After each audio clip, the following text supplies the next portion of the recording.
You know what? This question we got a lot for Lil Kim. Lil Kim, did you personally know Whitney Houston, and what was your fondest moment of her? I've met Whitney Houston numerous times, and it's so funny. I have a really funny moment. One time we were actually on the same plane going to the Bahamas together, and she was with Bobby, and their seats were like, they weren't really together. Okay. So he was like, go sit next to Lil Kim.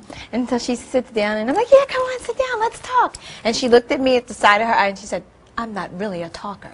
Oh! So then I said, okay, but I had this little dog, and I had put the dog up in the top, and so she was like, in the compartment. Yeah, because they made me put the dog up there. Okay. They made me put. I didn't want to put her up there, and you know what?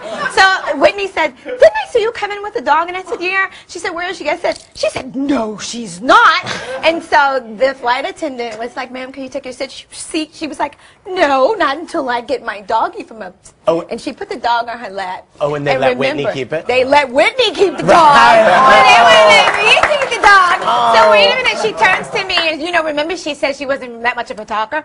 By the time that flight was over, I was like this, yeah, and she was like, yeah, and Kim, and you know. Oh.